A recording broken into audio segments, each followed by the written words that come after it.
नमस्कार दोस्तों, modern history में सबसे भयानक जंग द्वितीय विश्व युद्ध में हुई। हिटलर की सनक ने यूरोप को बर्बाद कर दिया। अमेरिका की हनक ने जापान के हिरोशिमा और नागासाकी की जनता के खून और शरीर को परमाणु बम से मलबे में बदल दिया, मिटा दिया, उनकी आने वाली नस्लों को अपंग बना दिया। क्या द्वितीय विश्व युद्ध के बंद होने के बाद कोई भी जीत का जश्न मना सका?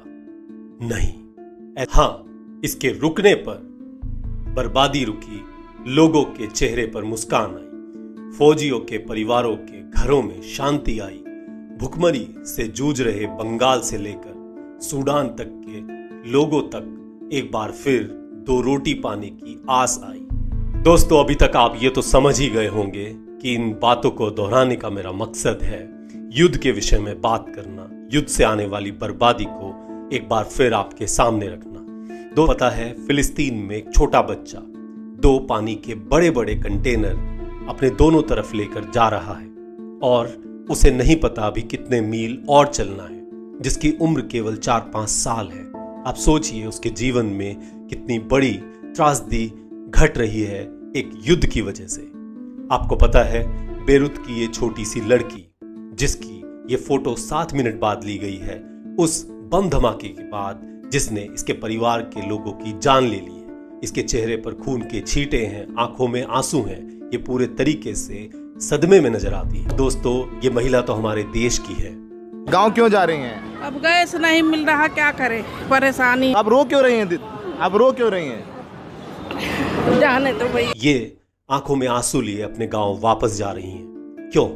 क्योंकि इजराइल ईरान के युद्ध की वजह से एलपीजी गैस का ऐसा क्राइसिस हो गया कि इन्हें अब खाना बनाने तक के लिए गैस नहीं मिल रही और ये अपने बड़े अरमानों को छोटे से मन में समाकर वापस गांव जाने पर मजबूर हैं। अपने बच्चों की पढ़ाई को बीच में छुटवाकर अपने साथ वापस ले जा रहे हैं। आती गैस मिलने लगेगा यहाँ तो फिर आएंगे। कब से पेट भर खाना नहीं खाए?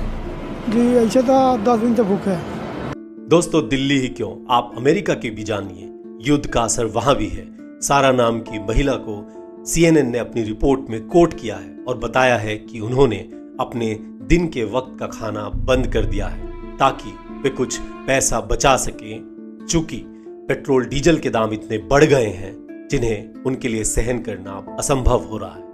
दोस्तों, चाइना भी इससे अछूता नहीं है। वहां पर इलेक्ट्रॉनिक्स, ऑटोमोबाइल सबके प्रोडक्शन की कॉस्ट बढ़ गई है, जिसे अब उन्हें बाहर भेजना है तो उनके बढ़ी हुई कीमतों को हम सबको देना है, दुनिया भर के लोगों को देना है। मतलब अब सभी महंगाई की मार भी झेल रहे हैं। दोस्तों, अफ्रीका में भी फूड सिक्योरिटी के जितने प्रोग्राम हैं वे लटक गए हैं और न जाने कितने ऐसे लोग जो इन UN फूड सिक्योरिटी प्रोग्राम्स पर चलते हैं, अपनी जिंदगी जी रहे हैं, उनकी जिंदगी भी अब अधर में लटक गई है, क्योंकि ये इजराइल ईरान की वॉर अमेरिका की सनक के साथ बढ़ती जा रही है। दोस्तों, आखिर ये सारी तस्वीरें हमें बता रही हैं कि कैसे मानवता को बार बार युद्धों के द्वारा कुचला जाता है। लोगों के जीवन को बेहतर बनाना इन नेताओं के लिए बड़ा मुश्किल है, लेकिन उसे बदतर बनाने में ये एक पल भी नहीं लगाते और न जाने कैसे गठजोड़ करते फिरते हैं। इनके मन को, दिल को क्या शांति मिलती है और किस शांति की ये बात करते हैं, कौन से भविष्य की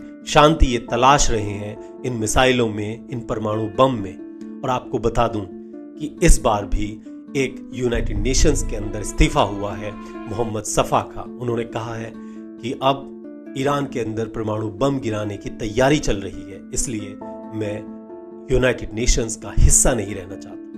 दोस्तों, आप क्या सोचते हैं इन युद्धों के ऊपर, इस बर्बादी के ऊपर? कमेंट करके जरूर बताएं। और दोस्तों, आगे भी वीडियो पाने के लिए मेरे चैनल को जरूर सब्सक्राइब करें। धन्यवाद।